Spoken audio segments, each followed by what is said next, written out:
Olá, seja muito bem-vindo, seja muito bem-vinda. Eu sou a Gabriela Varela e esse é o Videocast em Detalhes. Aqui, todos os dias, segunda a sexta-feira, a gente procura analisar, mergulhar numa temática, numa notícia do dia. E hoje eu estou na companhia da Anita Efraim, jornalista, também mestre em comunicação política pela Universidade do Chile, que foi comentarista também da Cazé TV na Copa Feminina. Oi, Anita, prazer falar com você. Oi, Gabi, um prazer estar aqui com vocês. Muito obrigada pelo convite. Eu já aproveito e já te convido para uma próxima, assim, portas escancaradas para você. Você é sempre bem-vinda aqui.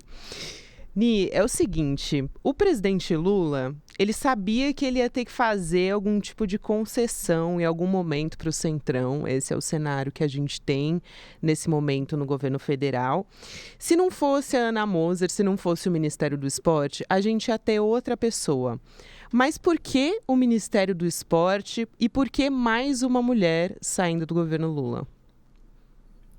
Bom, o presidente Lula elegeu no sentido de ele ter feito essas escolhas para alguns ministérios do ponto de vista mais técnico, como, por exemplo, o Ministério do Esporte, em que ele escolheu a Ana Moser, que é uma atleta de carreira, né? Hoje em dia, claro, já aposentada, mas muito conhecida pela atuação na seleção feminina de vôlei, uma atleta que sempre foi muito vocal no sentido da democracia. A gente tem um racha bem conhecido, né, de representantes do vôlei, não só no feminino, também no masculino, entre esses dois polos da política do nosso país. E a Ana Moser sempre esteve desse lado mais progressista, digamos assim, e sempre lutou por essa pauta do esporte como uma ferramenta social, como uma política social para o país. E ela não é política, né? Ela é uma ex-atleta. Então, por que a Ana Moser? Basicamente porque a corda sempre estoura para o lado mais fraco. Por ser mulher, por não ser política, por não ter padrinhos políticos fortes e também porque o Ministério do Esporte é considerado menos estratégico para o governo. A gente viu o Centrão pressionando, por exemplo, pelo Ministério do Desenvolvimento Social, que é óbvio que o presidente Lula não quer abrir mão de jeito nenhum. Então, ele está tentando fortalecer o Ministério do Esporte, acho que a gente ainda vai chegar lá, né? Porque não é somente tirar a Ana Moser, é também fazer crescer a importância do Ministério do Esporte para deixar o Centrão mais satisfeito. E se não fosse a Ana Moser, né, Gabi, talvez seria o quê? Outra mulher, porque a Ou Luciana Nízia Santos também Trindade, está por com o cargo. exemplo, né? Que era, A Anísia inclusive, uma Trindade, que o das Lula bancou apostas, sim. muito. Mas a Luciana Santos também é uma que pode acabar perdendo o cargo, né? A ministra de Ciência e Tecnologia. Acho que a gente ainda vai chegar lá, mas você vê que as mulheres realmente estão desprestigiadas no governo Lula, não só no ministério, mas também tem toda essa questão do Supremo Tribunal Federal, mas acho que aí já é um outro podcast, né? Pois é. E você acha que faltou mais pressão, talvez, do pessoal da área dos esportes mesmo? A gente teve, por exemplo, o COB, né, a Comissão de Atletas do Comitê Olímpico do Brasil, atletas pelo Brasil também se manifestando a respeito disso. Inclusive, daqui a pouco eu vou falar especificamente sobre a manifestação que eles fizeram. Mas você acha que faltou mais pressão para que a Ana Moser pudesse permanecer no cargo? Ou não tinha o que ser Não acho. feito? Não acho que faltou pressão, acho que tem bastante pressão, tanto é que está demorando muito mais do que o previsto para isso ser oficializado. Faz 2 meses que a gente está ouvindo André Fufuca para cá, André Fufuca para lá, Ana Moser vai cair, aí era depois da Copa Feminina ela ia cair, e até agora a gente não teve, até o momento da nossa conversa, essa oficialização. Então, na verdade, eu acho que o Lula se sentiu sim bastante pressionado para não tirar a Ana Moser do cargo, mas a pressão do Centrão está começando a subir, ele está sentindo que ele precisa pagar essas promessas que ele fez, especialmente para o presidente da Câmara dos Deputados, Arthur Lira. Pois é, e aí quando a gente fala da perda da Ana Moser, como você disse, uma atleta de carreira, não é do meio político, então é muito mais difícil para que ela possa atuar, para que ela possa barganhar, né, vamos dizer assim, no pior termo possível para ser usado na política, mas a gente sabe que é isso que acontece, para se manter no cargo. Então, eu queria que talvez você pudesse trazer um perfil de quem é a Ana Moser, né?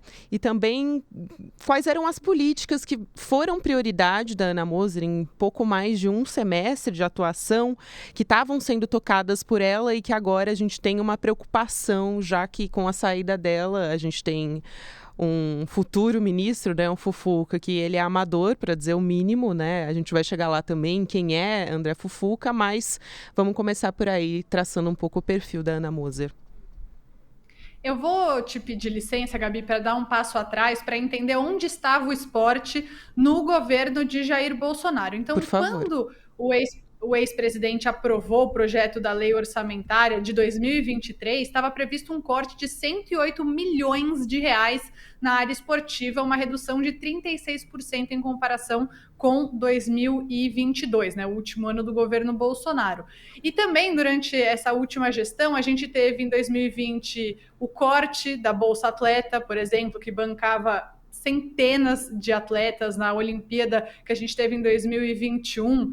Muitos atletas recebiam essa bolsa atleta. É muito importante. O esporte no Brasil é uma ferramenta de inclusão social.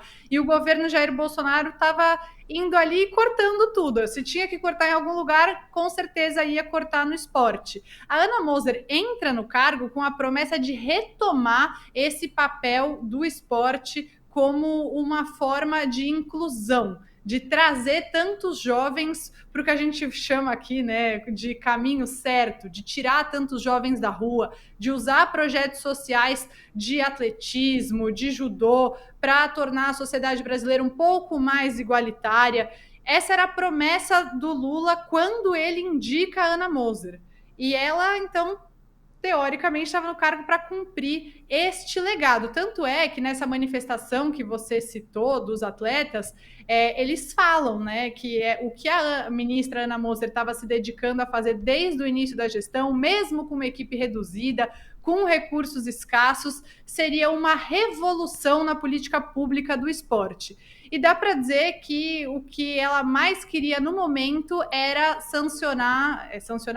publicar a Lei Geral do Esporte, que tem como objetivo resolver questões trabalhistas, isenções de impostos, criar uma agência para combater violência e discriminação. Foi resolvido mais ou menos isso em junho, né, quando Lula sancionou, mas ainda não foi publicada essa lei. Parece, segundo o blog Olhar Olímpico, né, do UOL, que a intenção é que seja publicada na segunda-feira. Mas a gente ainda nem sabe se Ana Moser vai estar no cargo até segunda-feira.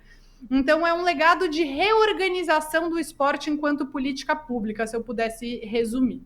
Muito bom. Essa lei dos esportes é um legado muito importante, porque o texto estava tramitando no Congresso há mais de 6 anos, né? Então, e uma das premissas, né, um dos pontos mais celebrados pela ministra, inclusive, foi a sanção de um sistema nacional do esporte, implementado em estados, em municípios também, em consonância com o Plano Nacional do Esporte. E aí, a finalidade era fortalecer as organizações, justamente reconhecer o esporte como um fator de desenvolvimento humano, como forma de contribuir, né, de democratizar o acesso das pessoas às práticas esportivas. E vai muito nisso, no sentido que você disse, de qual seria o legado da Ana Moser. Aí a gente entra nessa manifestação, né, desse desagravo que o COB, que também Atletas pelo Brasil emitiram a ministra do Esporte, e tem um trecho que diz o seguinte, né? O esporte não é uma moeda de troca, e eles disseram também que eles se sentem envergonhados e desprestigiados vendo que o esporte no Brasil continua sendo encarado como algo menor. Você acha também, Anitta, que a pasta é enxergada, que o esporte é enxergado assim no Brasil, é como algo menor mesmo? Eu não tenho a menor dúvida, e a gente começa vendo isso da população, que diz muitas vezes que esporte e política não se misturam, o que é uma grande bobagem. É lógico que esporte e política se misturam sim, e muito. E vale dizer que o Brasil vive, nesse momento, uma crise muito séria de cooptação de jovens por grupos radicalizados. E um grande motivo para isso acontecer é o desamparo, o desalento de jovens que vão para a escola, mas depois não tem o que fazer, passam muito tempo na internet, sentem que estão imersos numa solidão, que ninguém entende eles. E uma forma de tirar os jovens dessa situação tão grande de desamparo é o esporte. Você ter, e não só o esporte, a gente não está falando só do esporte profissional, o esporte de alto rendimento, mas todo mundo que é atleta amador sabe o quanto o esporte pode mudar a sua vida. Nossa, sem Né? E dúvida. também é muito importante isso, e para essas crianças que têm pouquíssimos espaços de lazer, que têm poucas opções de lazer, porque o lazer hoje é algo caríssimo. Você ter numa comunidade, perto da escola, perto da casa dessas pessoas, um lugar onde elas possam praticar judô, mesmo que elas não sejam a próxima Rafaela Silva, que é o caso de ser uma atleta que veio desse contexto, elas podem ter um futuro garantido porque escolheram o esporte e não outras atividades que não são tão boas para o desenvolvimento do ser humano, digamos assim. Então, é muito simbólico que o esporte seja a primeira peça descartada no xadrez político do Lula. E o que os atletas estão pedindo para que o esporte não seja moeda de troca vai muito nesse sentido, porque é sim uma ferramenta capaz de mudar a vida de centenas de milhares de pessoas, e a gente não está falando só do alto rendimento. E agora também isso fica comprometido, porque não tem nenhum planejamento, ou pelo menos não foi apresentado nenhum plano nesse sentido do futuro ministro, né, do André Fufuca. Gabi, isso fica muito mais complexo porque o que interessa quando o Centrão pede pastas é dinheiro. O que eles querem é prestígio, dinheiro e espaço de poder. Então, nomear aliados, né? O Fufuca em si, já vou entrar nessa pergunta, né? Quem é André Fufuca? Então, o André Fufuca, ele é um aliado de primeira hora de Arthur Lira, né? O presidente da Câmara dos Deputados. Ele, em si, é o líder do Partido Progressista, o partido do Lira, na Câmara dos Deputados. Tem 34 anos, é médico, é do Maranhão, então também tem essa costura, né, das alianças nacionais, até com a eleição do ano que vem já se aproximando, já tem algo ali sendo olhado sem a menor dúvida. E não é um técnico na pasta, não é uma pessoa que vai poder fazer projetos para o esporte, olhar para o esporte a longo prazo. Tanto é que só interessa a pasta do esporte se for junto à questão das apostas esportivas. Isso sairia do Fernando Haddad, do ministro da Fazenda, para ir para o esporte, para ficar embaixo da asa do André Fufuca. Porque não é do interesse dele fazer um planejamento para o esporte como ferramenta social, mas olhar para essa pasta como mais poderosa, mais forte e com mais dinheiro. Então, como disse o Juca Kfouri hoje na coluna dele, justamente falando sobre Ana Moser, quando eu digo hoje é porque a gente está gravando na quarta-feira, dia 6 de setembro, um pré-feriado. Ele disse que a governabilidade paga preço cada vez mais alto quando barganha, melhor dizendo, o bem pelo mal. É bastante simbólico, né? Isso. Ele também disse que o esporte brasileiro está de luto.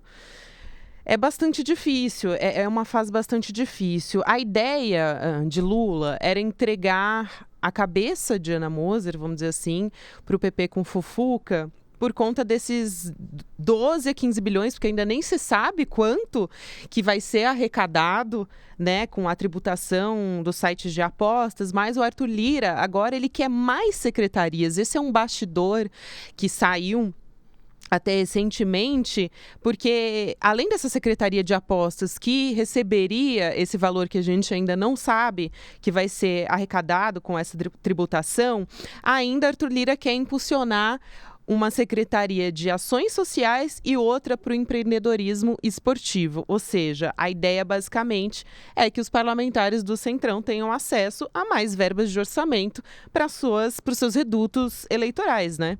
Então saiu mais caro, eu acho, do que Lula esperava, Anitta.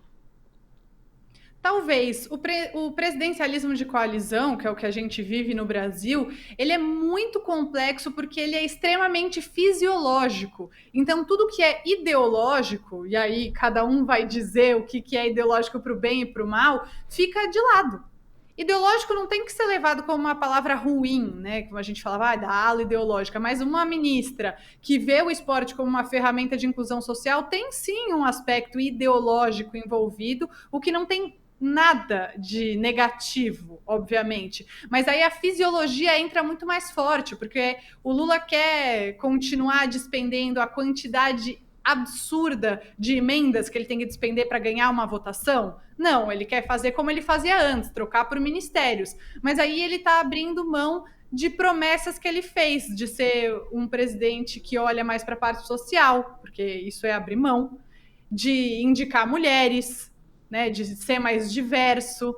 E aí a base do Lula vai ficando mais insatisfeita. Eu concordo com o Juca, eu acho que o esporte fica de luto com essa situação, porque a gente passou por um governo que não olhava para o esporte, como eu comentei, né, cortes altíssimos, cortes radicais, na verba que era dedicada a essa área. Quando a Ana Moser chega, a gente tem uma esperança de que haja uma mudança, e agora é a primeira a ser sacrificada.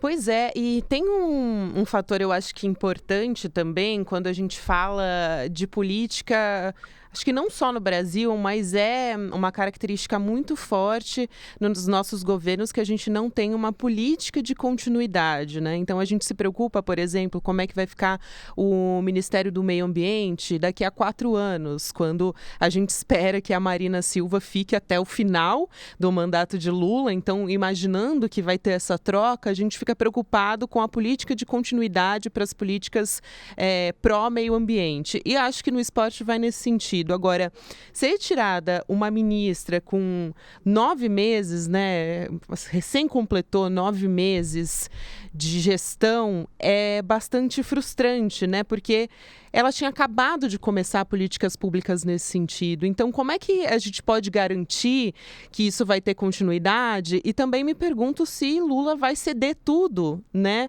Será que ele vai ceder a essas secretarias, a essas exigências a mais que o Centrão está fazendo, ou vai continuar batalhando? Porque até foi um fator que você trouxe aqui, né? Lula demorou para ceder, e justamente por isso que se fala há tanto tempo de uma queda de Ana Moser, e isso demorou e ainda não foi realmente oficializado enquanto a gente grava esse podcast.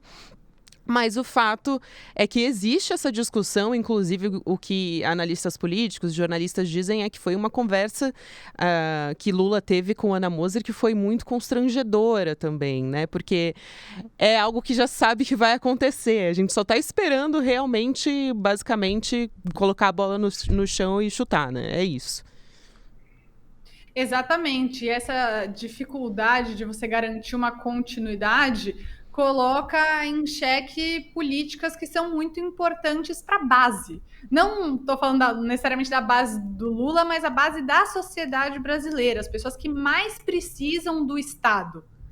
E aí, quando você fala de meio ambiente, a gente olha para os povos indígenas, a gente olha para os quilombolas. Quando a gente está falando do esporte, a gente está olhando para as populações mais carentes. Então, quem está sendo sacrificado em primeiro lugar são as pessoas que mais precisam do Estado, são as que são atingidas diretamente por essas.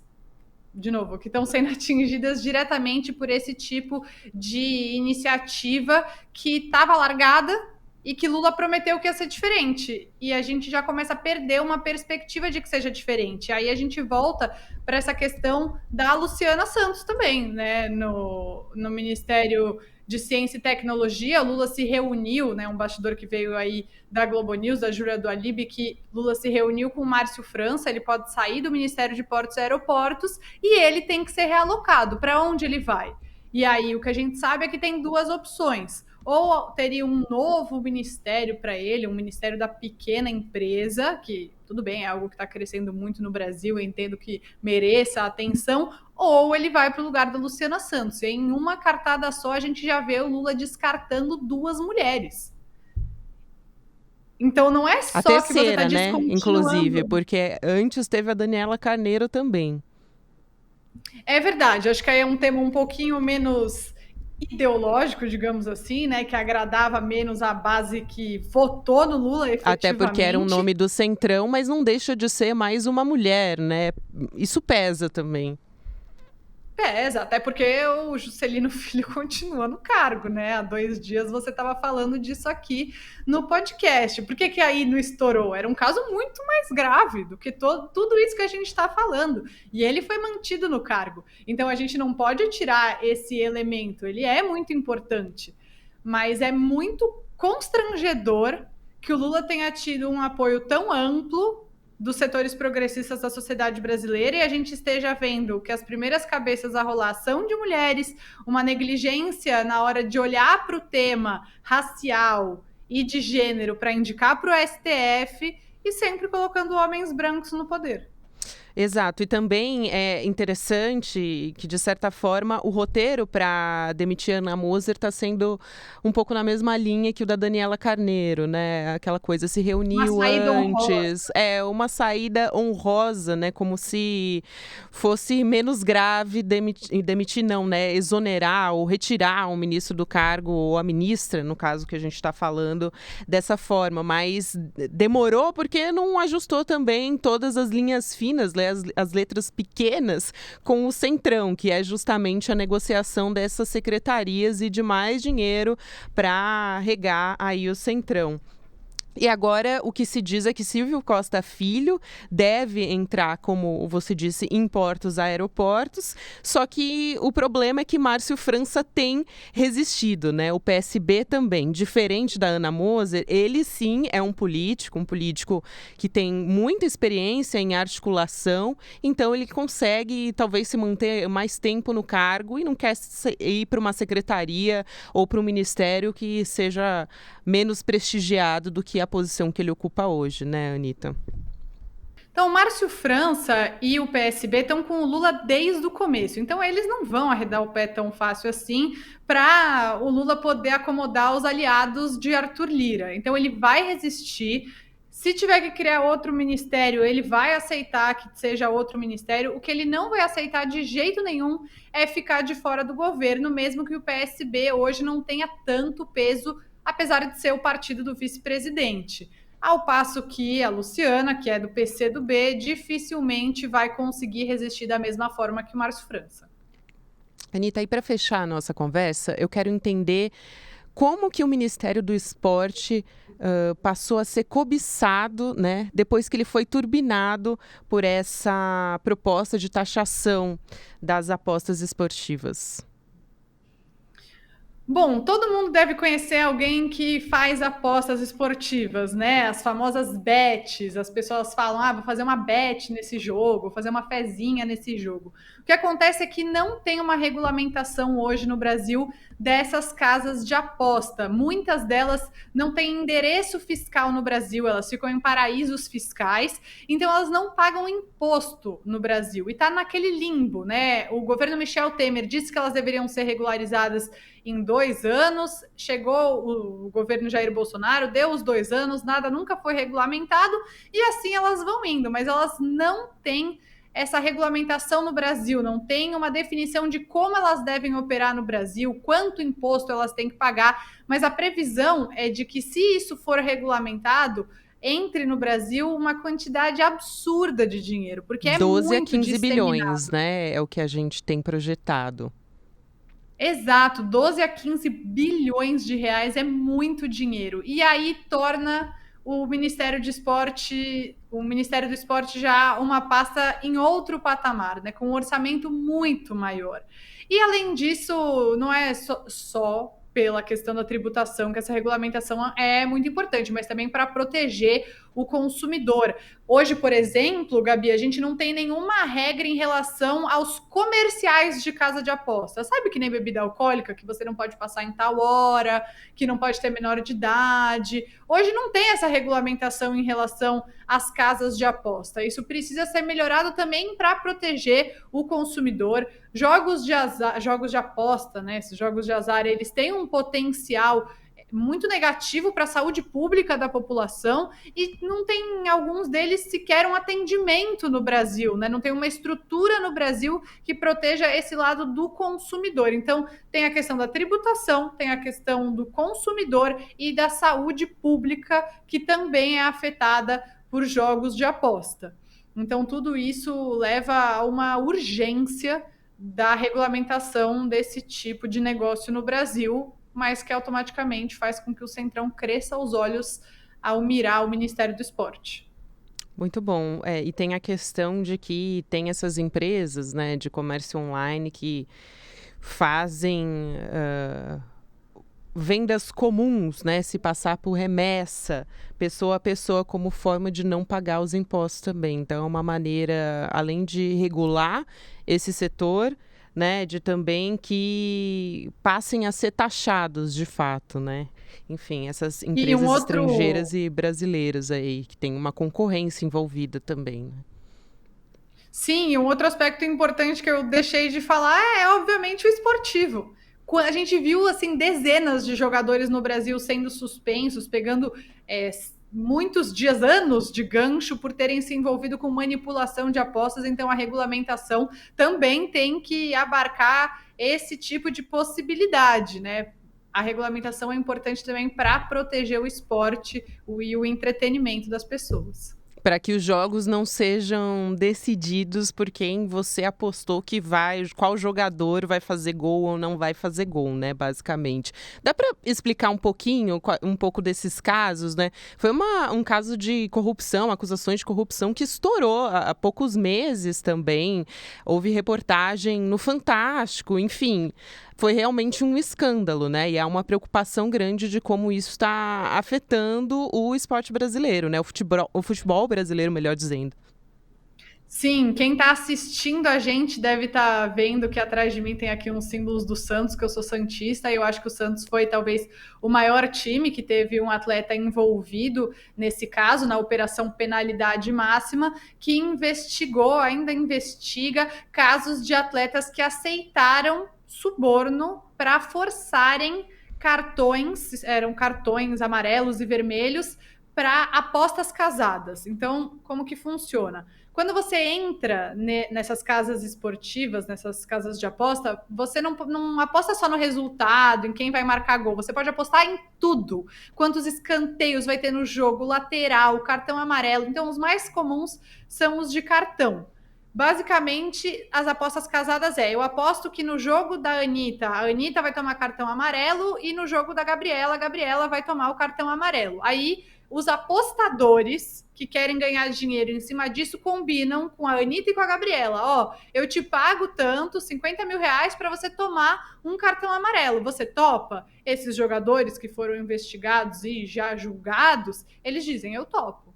Só que isso é contra a lei esportiva. Inclusive, é um muitas absurdo. vezes por valores irrisórios, né, em comparação com o salário do jogador, assim, se vendiam a preço de banana, assim, era isso, Sim. né?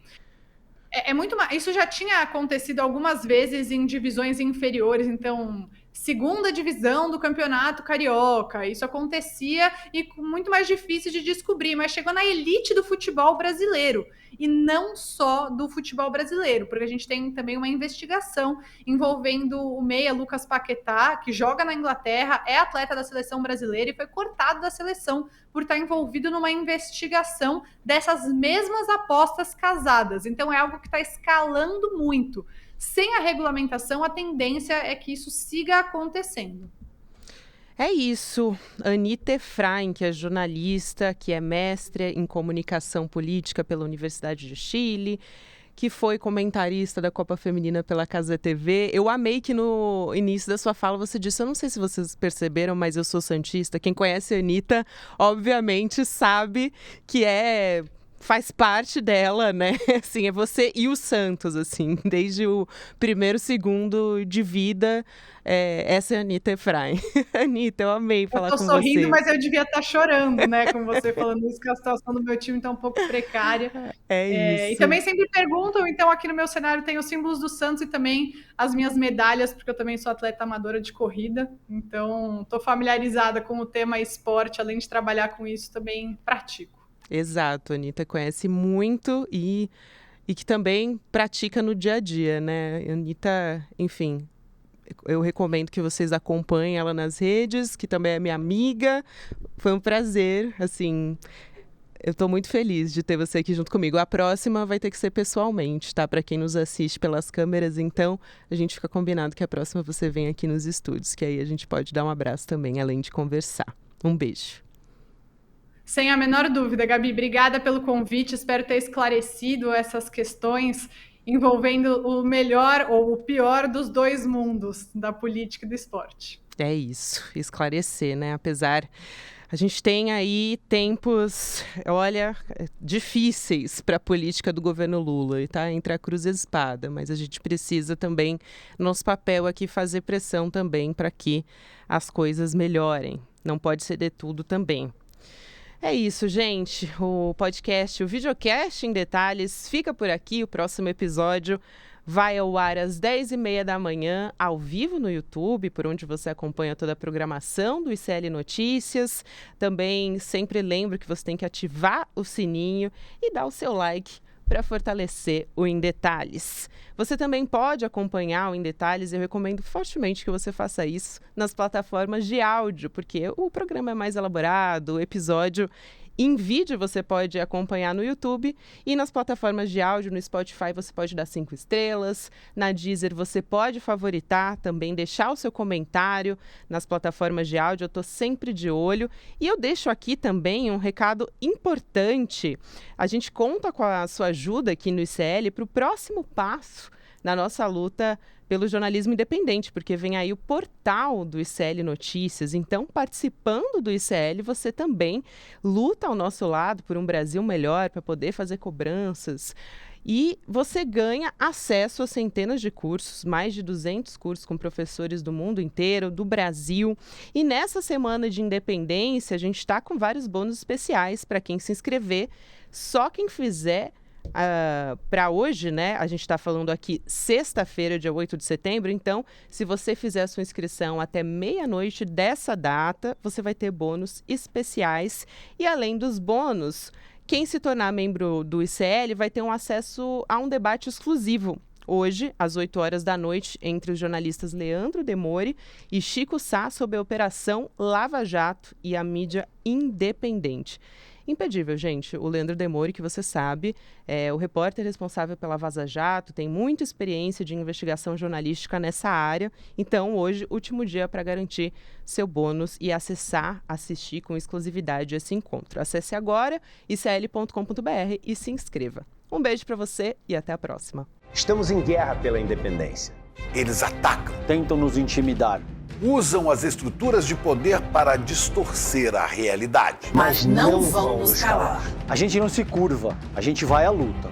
Em um sistema viciado em meias-verdades, nós somos a resistência, nós queremos a verdade.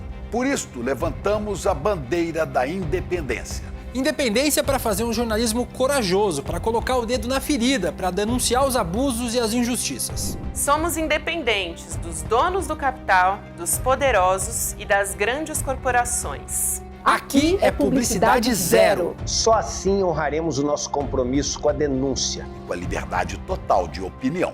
Essa guerra não é fácil, é cruel, mas com seu apoio e luta, seremos cada vez mais fortes. Junte-se à nossa causa. Junte-se à nossa causa. Junte-se à nossa causa. Fortaleça o jornalismo verdadeiramente independente. Sendo membro do ICL.